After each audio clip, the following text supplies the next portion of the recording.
Assalamualaikum warahmatullahi wabarakatuh.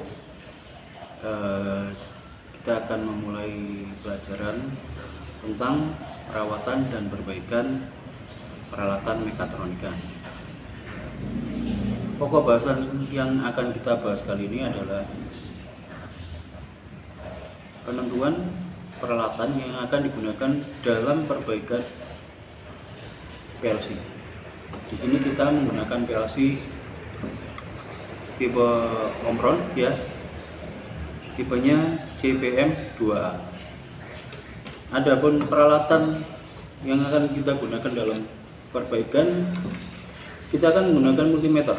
Di sini kita gunakan multimeter analog. Jadi kenapa kita menggunakan yang analog? Silakan nanti sampean cari sendiri semua. Ada dua multimeter, yaitu digital dan analog. Perbedaannya terletak pada DC ampere. Ya.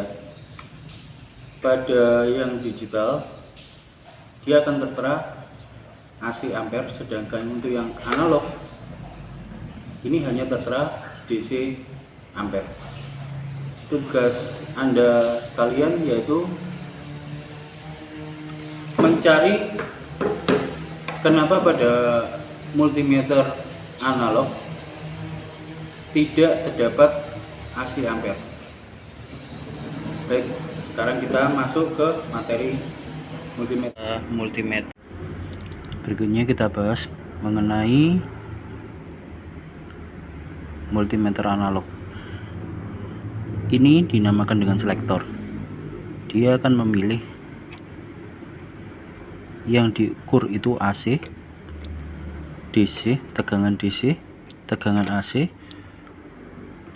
resistor atau ampere. Di sini ada batas skala mulai dari 1000 sampai dengan 0,25. Kemudian kita melihat ke panel ini. Ini adalah, di sini ada tulisannya zero ohm adjustment. Sedangkan ini berfungsi untuk menempatkan skala pada skala 0. Jadi apabila ini nanti digunakan pada waktu kalibrasi nilai hambatan, sedangkan ini difungsikan untuk melihat 0 pada skala jarum ini. Baik, kita mencoba ini.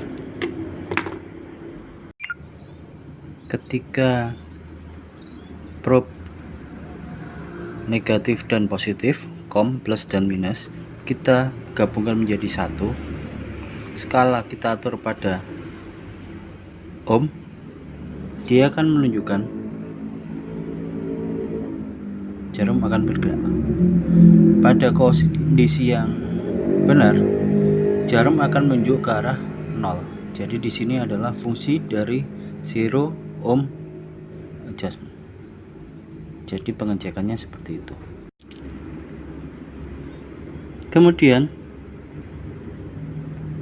batas skala dibagi dengan batas ukur dikalikan dengan jarum penunjuk. Jadi caranya seperti itu. Yang pertama 1000. Apabila kita membaca 250, berarti 1000 dibagi 250 dikalikan dengan jarum penunjuk. Apabila kita menunjukkan ke 250, kita membaca 50, berarti 250 dibagi 50 dikalikan dengan jarum penunjuk. Selamat pagi. Materi berikutnya adalah materi mengenai PLC.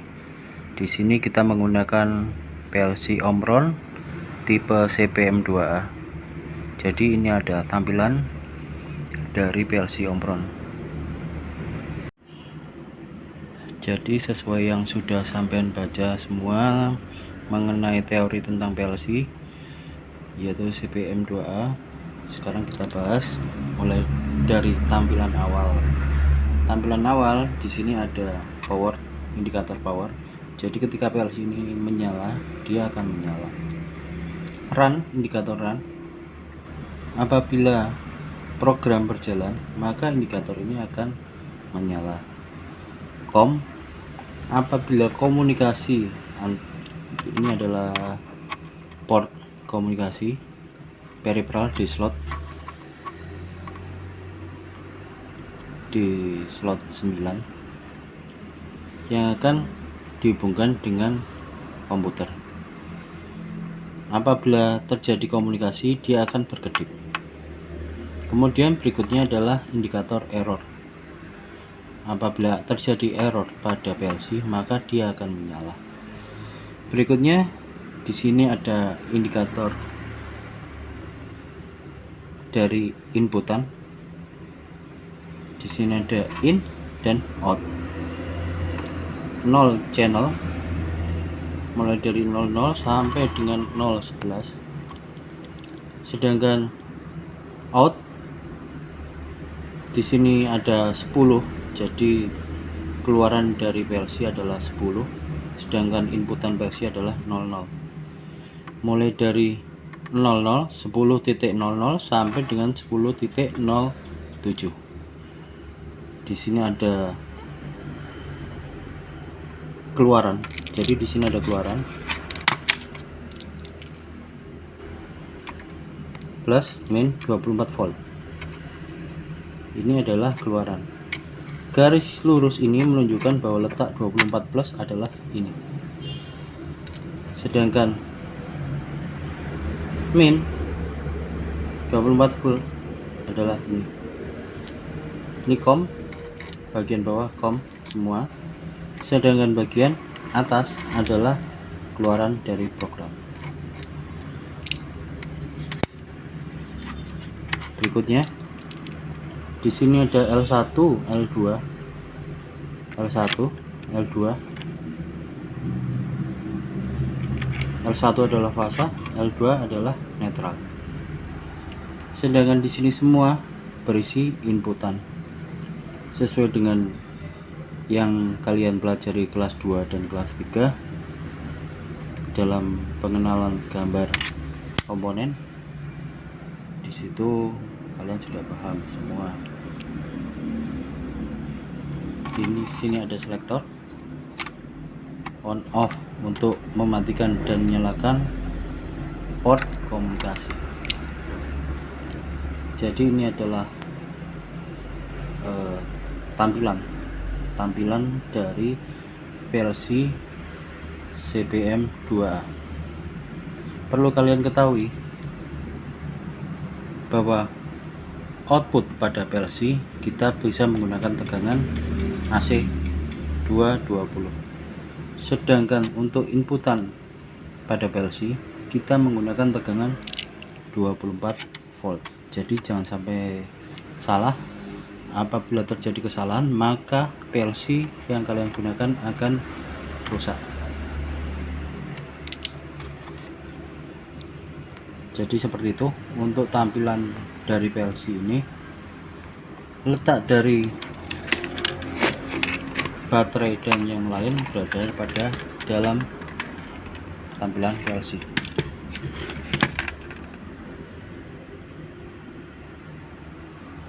Jadi di sini ada tulisannya SOS 100 sampai 240 untuk L1 dan L2, in 24 volt DC, ampernya sekian, out 24 volt DC, res 250 AC. Jadi bisa menggunakan tegangan 240, 220, 250. Baik. Apabila ada pertanyaan, silakan kalian langsung bertanya. Sekian untuk pengenalan PLC.